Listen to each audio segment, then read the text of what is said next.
آیت اللہ بہجت نے جو 700 نقطے کی ان کی جو کتاب آئی ہے در محضر آیت اللہ بہجت اور کئی والیوم کے اندر، اس کے دوسرا جو والیوم ہے اس میں یہ سوال ان سے پوچھا گیا کہ اتنی بڑی تعداد ہے لوگوں کی جو کہ بظاہر لگتا ہے کہ امام زمانہ علیہ السلام کی بہت مشتاق بھی ہے اور وہ ظہور کی منتظر بھی ہے، پھر بھی امام کیوں نہیں ظہور کر رہے ہیں؟ بھائی یہ مشتاق بھی ہیں، یہ چاہتے بھی کہ آپ ظہور کر لیں، اتنی بڑی تعداد ہے تو پھر کیوں ظہور نہیں ہوتا ہے؟ تو آیت اللہ بہجت نے فرمایا ہو سکتا ہے کہ 40 کروڑ افراد بھی ان کے نام لیوا ہوں لیکن تب بھی امام ظہور نہ کریں، کیونکہ اگر وہ آ بھی گئے، دیکھیے یہ جملہ ہے جو کہ لوگوں کے اصلاح کے لیے انہوں نے کہا ہے، اگر وہ آ بھی گئے تو ان کے ساتھ وہی سلوک کیا جائے گا جو ان کے پاک اور طاہر اجداد کے ساتھ کیا گیا۔ خدا سے دعا کرو کہ تمہارا شمار امام زمانہ علیہ السلام کو تیر مارنے والوں میں نہ ہو۔ یعنی لوگوں کو واقعتاً دیکھا جائے تو یہ ایسے افراد، یعنی جو ہماری فسق و فجور کے اندر جو زندگیاں گزر رہی ہیں، جو گناہوں کے اندر مبتلا زندگیاں گزر رہی ہیں ہماری، اتنی زیادہ مخالفت پہ قدم قدم پہ ہم قبر بستہ ہیں، ائمہ کے اقوال اور ان کے فرمودات کو روند رہے ہیں اپنے یعنی طرز عمل سے، تو یہ کیسے ممکن ہے؟ ایسے افراد اس وقت بھی انکار کر دیں گے اور مخالفت پہ کمر بستہ ہو جائیں گے۔ مثلا کتنے افراد ایسے ہیں جو خمس نہیں نکالتے، اس وقت امام نے اگر کہا کہ خمس لاؤ اور نکال کر، تو اس طرح آج مراجع کی مخالفت ہوتی ہے، اس وقت اس طرح سے امام زمانہ کی بھی مخالفت ہوگی۔ یہی وجہ ہے کہ آغا ابو الفضل زاہد، یہ بہت ہی پر اثر ان کا بیان ہوتا تھا اور رفع میں شامل ہے، لوگوں سے کہتے تھے کہ ارے لوگ تمہیں علماء یہ کہتے ہیں کہ تم ان کے ظہور کی دعا کرو، ظہور کی دعا کرو، میں کہتا ہوں کہ خدا کے لیے ان کے ظہور کی دعا نہ کرنا۔ یعنی لوگوں کو سمجھانے کے لیے معذاللہ روک نہیں تھے، ایک طریقہ تھا ان کا۔ کہتے تھے کیا بغیر تیاری کے بلا کر انہیں شہید کروانا چاہتے ہو، یا تم خود ان کی تلوار سے قتل ہونا چاہتے ہو؟ یعنی یہ فسق و فجور اور یہ حرام والی زندگیوں کے اندر، تو اس کے اندر تو امام زمانہ بھی آئیں گے تو تم پر سزا جاری کریں گے۔ اپنے آپ کو تیار تو کر لو، اپنے آپ کو کچھ بنا تو لو تاکہ تم ان کی حفاظت بھی کر سکو۔ اتنی بڑی تعداد صالح افراد کی تیار کرو، پھر ان کو بلاؤ۔ تو جو ہر وقت بلا رہے ہو اور تیاری تمہاری ہے نہیں، تو یا تو تم ان کو نقصان پہنچا دو گے یا اپنے آپ کو نقصان پہنچا لو گے۔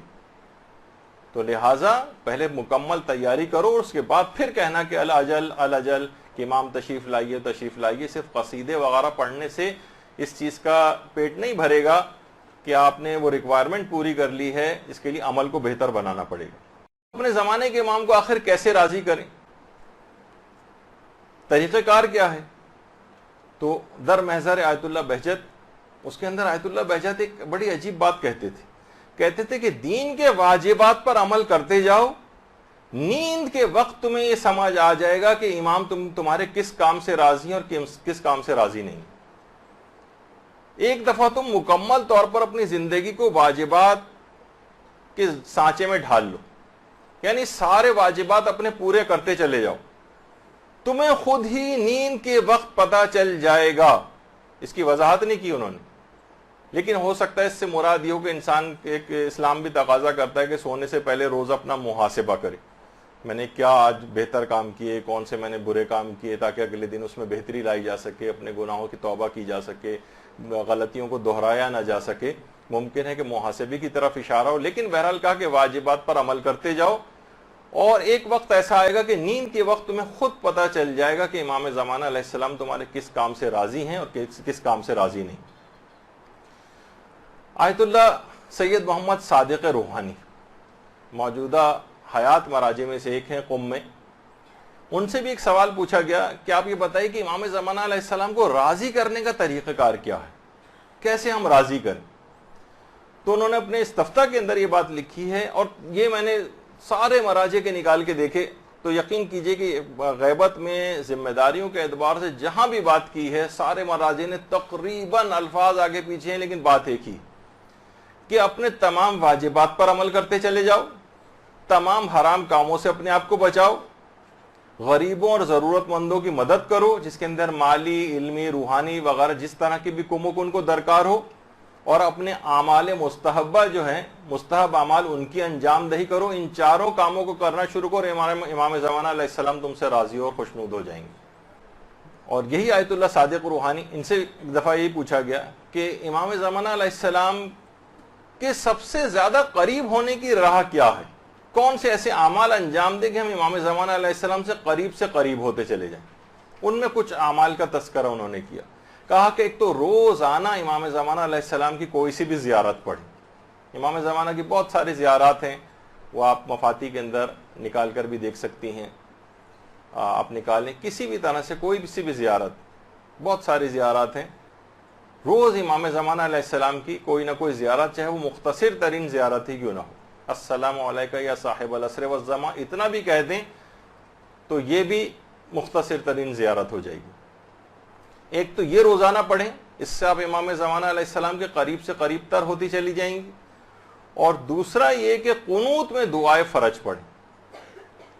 اچھا، دعائے فرج کے نام سے دو دعائیں ہیں عام طور پر نظر آتی ہیں. ایک تو الہی عظم البلاء والی دعا ہے، اس کو بھی کچھ لوگ کہتے ہیں، اور ایک جو دعائے سلامتی ہے امام زمانہ علیہ السلام ہے، اللہم کن لولیک الحجت والی. تو کوئی سی بھی ان میں سے دعا جو امام زمانہ علیہ السلام کے لیے دعا شمار ہو،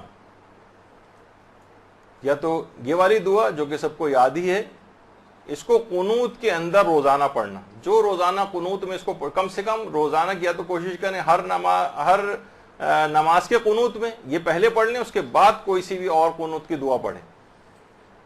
یہ بہت زیادہ اس کی آج کل کے زمانے میں کافی تاکید ہے. ورنہ مختصر ترین جو اللہم کن لولیک اللہم عجل لولیک الفرج، یہ والی جو مختصر ترین ہے، یہ بھی پڑھ سکتے ہیں. تو بہرحال کسی بھی طریقے سے نمازوں کے قنوت میں. اور آیت اللہ علی آقا قاضی تو ایک جملہ اور فرماتے تھے کہ امام زمانہ علیہ السلام سے اگر کوئی ارتباط اپنا برقرار کرنا چاہتا ہے تو وہ نماز شب میں جو نماز وتر ہوتی ہے اس کے قنوت میں دعائے فرج پڑھے، بلکہ ہر روزانہ پڑھے، بلکہ اپنی ہر دعا میں دعائے فرج کو شامل کر لے. یعنی آپ کو عمومی دعائیں بھی اپنی کرنی ہو، مثلا کوئی سی بھی گھریلو ٹائپ کی کوئی دعا، اور شادی کی دعا، اور اولاد کی دعا، اور بیماری سے دور ہونے کی دعا، کوئی سی بھی دعا کریں اس سے پہلے دعائے فرج ڈال دیں. اس میں اس دعائے فرج کی برکت سے امام زمانہ علیہ السلام کے لیے دعا کر رہے ہیں، وہ تو پروردگار کو قبول کرنی، اس میں تو تمام موانعات مفقود ہو جاتے ہیں. علماء کہتے ہیں جس وقت امام زمانہ کے لیے آپ دعا کرتی ہیں نا، تو تمام رکاوٹیں جو دعا کی قبولیت میں بنتی ہیں، مانع ہوتی ہیں، وہ ساری کی ساری رکاوٹیں دور ہو جاتی ہیں امام کے لیے دعا کرنے کے نتیجے. اور خدا کی ذات اس بات سے بہت زیادہ، کہیں زیادہ کریم ہے کہ وہ امام زمانہ کے لیے کی گئی دعا کو تو قبول کر لے، اور جو اس کے ساتھ لگی ہوئی دعا ہے اس کو رد کر دے. بہت مشکل ہے، پروردگار کی صفت کریمیت جو ہے اس سے بہت بعید ہے یہ بات. تو یہ والی دعا ہر دعا کے ساتھ اس کو لگا لیں. تو فرماتے ہیں کہ اس طرح سے آپ امام زمانہ علیہ السلام کے بہت قریب ہوتے چلے جائیں گے. اور آیت اللہ صادق روحانی ایک بات اور فرماتے ہیں، وہ یہ فرماتے ہیں کہ اپنے اعمال اور اپنی عبادات کو مستقل طور پر حضرت حجت کو ہدیہ کرنے کی عادت ڈال لیں. یہ حضرت حجت سے قریب ہونے کا بہت بہترین ذریعہ ہے. اور اگر آپ نے فرماتے ہیں کہ اگر آپ نے اس کی عادت ڈال لی تو کچھ ہی عرصے میں آپ کو خود احساس ہو جائے گا کہ آپ امام زمانہ علیہ السلام کے بہت قریب آ گئے. اپنے اعمال کو، جو بھی آپ اعمال انجام دیتی ہیں، نیک اعمال، اب مثلا آپ نے نماز پڑھی، امام زمانہ کو ہدیہ کر دیا اس کا ثواب. آپ نے روزہ رکھا، چاہے واجب روزہ رکھا چاہے مستحب روزہ رکھا، امام زمانہ علیہ السلام کو ہدیہ کر دیا. اور نیت یہ رکھیں کہ مثلا یہ جو میں ہدیہ کر رہے ہوں گے امام زمانہ علیہ السلام، یا اس میں چاردہ معصومین کو بھی آپ ایڈ کر لیں، شہدائے کربلا کو بھی ایڈ کر لیں، اور کہیں کہ نیت دل میں یہ ہو کہ میں ان کو ثواب ہدیہ کر رہی ہوں. اور ان کو ہدیہ کرنے کا بھی جو ثواب ہے، یعنی یہ جو ثواب ہدیہ ان کو کیا، اس میں ان کی بارگاہ سے جو ثواب اور فائدے مجھے ملیں گے وہ میں اس کو تمام کائنات کے شیعوں کے اوپر، اپنے مرحوم رشتہ داروں پر، سب کے اوپر میں اس کو تقسیم کرتی ہوں. اور آیت اللہ صادق روحانی فرماتے ہیں کہ اس طرح کے تمام اعمال ان کو ہدیہ کرتے چلے جائیں. اور جو بھی آپ اعمال کریں، زیارات پڑھیں، زیارات کے لیے جائیں، کوئی بھی نیک کام آپ نے کیا، کوئی صدقہ دیا، سب کا ثواب امام زمانہ اور چاردہ معصومین کو ہدیہ کرتے چلے جائیں. اور خاص طور پر تلاوت قرآن کا ثواب حضرت حجت کو ضرور ہدیہ کریں. خود فرماتے ہیں آیت اللہ صادق روحانی کہ میں روزانہ، اپنے فتوے کے اندر انہوں نے بات لکھی کہ میں روزانہ حضرت معصومہ قم سلام اللہ علیہ اور امام رضا علیہ الصلوۃ والسلام، میں روزانہ ان کی نیابت میں زیارت عاشورہ پڑھتا ہوں، اور روزانہ وقت سحر فجر کی نماز سے پہلے میں تمام معصومین کی نیابت میں کچھ تلاوت قرآن کر کے ان کو ہدیہ کرتا ہوں۔ قرآن کو اور امام زمانہ علیہ السلام کا بہت ہی قریبی تعلق ہے۔ یہی وجہ ہے کہ امام زمانہ علیہ السلام کا ایک لقب شریک القرآن بھی ہے۔ جب بھی آپ زیارت میں بھی کہتی ہیں نا السلام علیکہ یا شریک القرآن، اور دیکھیے قرآن بھی کتاب ہدایت ہے، امام زمانہ خود عین ہدایت ہیں، قرآن ہر چیز کو آشکار کرنے والا ہے، اور امام زمانہ علیہ السلام بھی جب آئیں گے تو ہر چیز کو آشکار کر دیں گے۔ بہت ساری مماثلت امام زمانہ علیہ السلام اور قرآن مجید میں، تو تلاوت قرآن امام زمانہ علیہ السلام کو ہدیہ کریں۔ اور دیکھیے آپ خود سوچیں کہ ہم جب کسی کو ہدیہ کرتے ہیں نا، تو خود مثلا آپ اپنے کسی مرحوم رشتہ دار کو ہدیہ کریں، تو خود اس ہدیہ کرنے کے بعد بہت سے لوگ یہ سمجھتے ہیں کہ شاید ہمارا ثواب ختم ہو جاتا ہے ہدیہ کرنے سے اور اس کے پاس چلا جاتا ہے۔ آپ کا ثواب دگنا ہو جاتا ہے، بلکہ 10 گنا ہو جاتا ہے، بلکہ نہ جانے کتنے گنا ہو جاتا ہے دوسروں کو ہدیہ کرنے سے۔ تو علماء فرماتے ہیں سوچیے کہ جب آپ عام شخص کو جب ہدیہ کر رہے ہیں ثواب اس کے اجر و ثواب کی کوئی انتہا نہیں، تو امام زمانہ علیہ السلام کو اگر ہدیہ کریں اس کی تو کوئی تصور میں نہیں لا سکتا کہ کتنا اس کو جو ہے اس کا ثواب ملے گا۔ اور باقاعدہ مکیال المکارم میں بھی آیت اللہ تقی اصفہانی نے اس واقعے کو لکھا ہے، اور رسول کافی سے اس کو نقل کیا ہے کہ ایک شخص آیا امام کے پاس، امام موسیٰ کاظم علیہ الصلوۃ والسلام کی خدمت،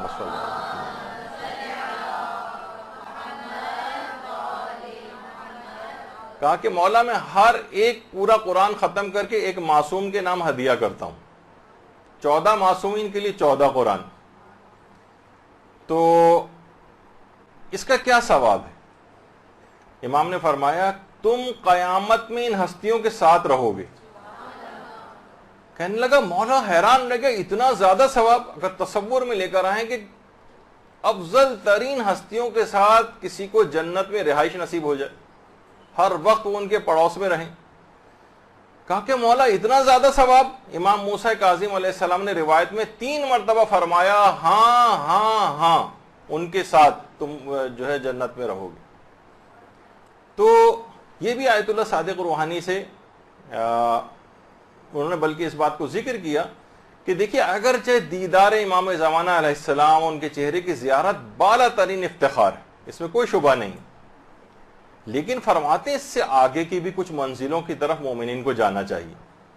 مثلا امام کی رضایت حاصل کرنے کی کوشش کرنا، مثلا امام علیہ السلام کی دعائیں لینے کی کوشش کرنا، ایسے اعمال انجام دے کہ امام آپ کو دعا دیں، امام زمانہ علیہ السلام کے الطاف اور عنایات کو حاصل کرنے کی کوشش کرنا، اس کی فکر کرنی چاہیے۔ اور فرماتے ہیں اس کے لیے لازمی شرط ہے کہ انسان اپنے نفس کو پاکیزہ بنائے، اخلاق حسنہ سے اپنے آپ کو آراستہ کرے، اس کے بغیر اس راہ کو حاصل کرنا بہت مشکل ہے۔